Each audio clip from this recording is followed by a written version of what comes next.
ingat anak saya menelepon menangis menjerit, "Mama, ini saya sedang diintimidasi oleh anggota dewan." Bunuh secara perlahan sampai anak saya.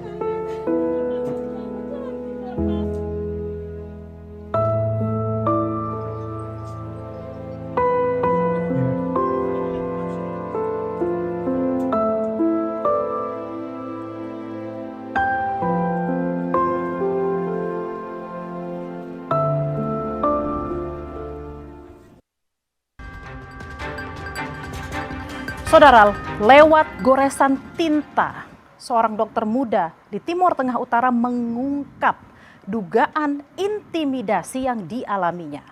Dokter Ica yang selalu berjuang menyembuhkan luka pasien yang dirawatnya justru mengakhiri hidup akibat luka batin yang dideritanya. Dalam sebuah surat wasiat di akhir hidupnya, saudara, Dokter Ica mengadu tindakan intimidasi beruntun yang dilakukan anggota DPRD Timur Tengah Utara. "Mama, ini saya sedang diintimidasi oleh anggota dewan. Saat ini saya sedang pilu, Mama. Saya mencintai dia, saya sangat mengasihi dia.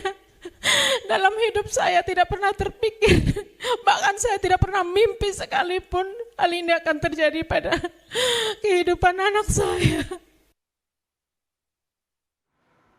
Nur Azizah, ibunda Dr. Eliza Priscilla Utami Pakenoni, tak bisa menahan air matanya saat harus mengantar jenazah putrinya ke peristirahatan terakhir. Ibu mana yang hatinya tak hancur kalau melihat anak yang selama ini dibanggakan, dicintai, harus pergi karena tak kuasa menahan getirnya intimidasi. Nur Azizah tak mengira Dokter Ica harus pergi selamanya.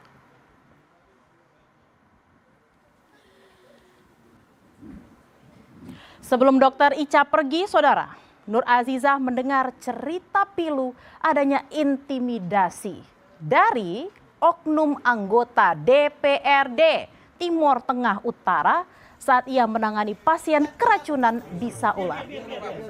Dukungan moral, semangat, serta nasihat yang ia dan suami berikan untuk anaknya itu tak mampu menenangkan guncangan hati Dokter Ica. Ketakutan dan tekanan yang begitu berat dirasakan oleh Dokter Ica. Dari rasa ketakutan itu karena dia begitu berat terintimidasi, ditunjuk-tunjuk mukanya, dia katakan bahwa, "Kamu catat, saya anggota Dewan Komisi 3 yang membawahi Dinas Kesehatan dan bisa menghentikan operasional daripada rumah sakit ini. Sehingga anak saya ketakutan bagaimana kalau rumah sakit izin pelayanannya dibekukan." Itu yang menjadi beban berat dia. Sebelum kepergiannya, Dr. Eliza Priscilla Utami Pakenoni atau biasa yang disapa Dr. Ica sempat menuliskan surat wasiat untuk keluarga. Surat yang ditulis dengan kondisi hati terguncang, penuh tekanan, jadi saksi bisu atas apa yang telah dialami Dr. Ica. Keluarga akhirnya membuka isi surat terakhir Dr. Ica. Dalam goresan tinta di selembar kertas diungkapkan, saudara, Dr. Ica telah memaafkan 3 oknum anggota DPRD Timur Tengah Utara. Namun untuk proses hukum tetap diminta berlanjut.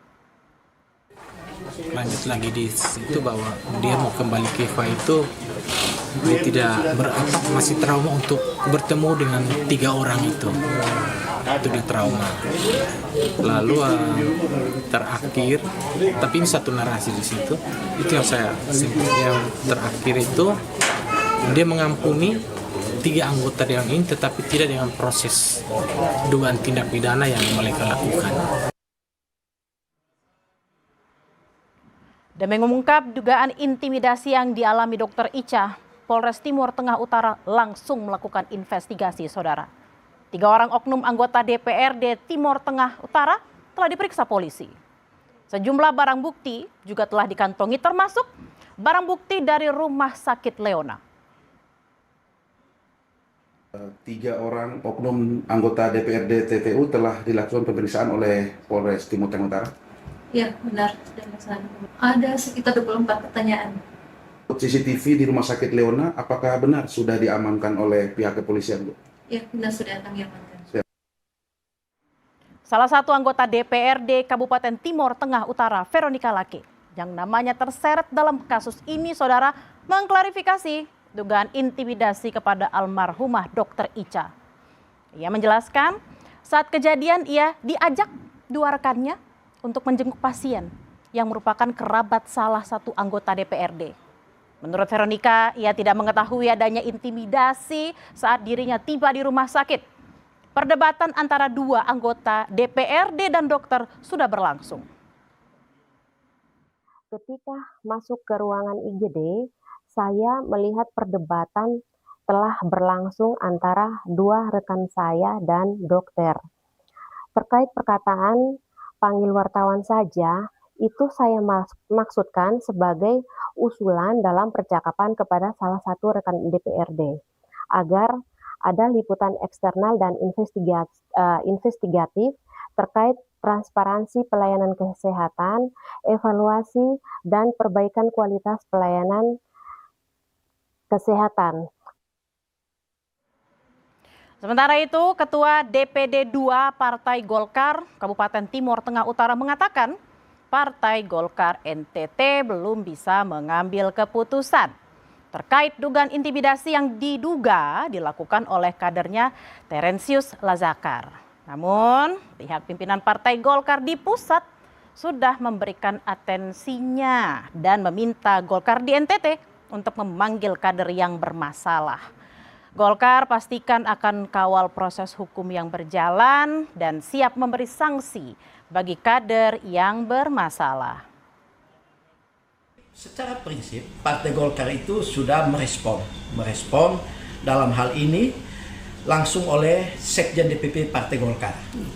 Jadi responnya seperti yang kita ikuti media, bahwa jangan mentang-mentang jadi pejabat publik bertindak seolah-olah. Dan juga secara organisatoris beliau sudah meminta DPD Partai Golkar NTT untuk memanggil yang bersangkutan untuk dilakukan klarifikasi. Sementara itu pihak Rumah Sakit Leona tempat Dr. Ica mengabdikan diri masih bungkam, saudara. Padahal Bupati TTU telah meminta Rumah Sakit Leona untuk membantu proses hukum untuk mengungkap dugaan intimidasi terhadap Dr. Ica. Bupati TTU berharap ada sikap yang disampaikan oleh Dirut Rumah Sakit Leona terhadap kasus dugaan intimidasi terhadap Dr. Ica. Sementara saya perintahkan Dinkes untuk tahan dulu sampai dengan masalah ini selesai. Pihak Leona harus memberikan konferensi pers terbuka kepada masyarakat dan kepada umum publik terkait masalah ini. Karena saat kejadian ternyata di Rut RS Leona juga ada di situ. Dr. Ica kini telah pergi untuk selamanya, saudara. Namun luka batin masih terasa bagi keluarga. Usut tuntas dugaan intimidasi terhadap Dr. Ica adalah harga mati yang harus dibayar demi memenuhi rasa keadilan.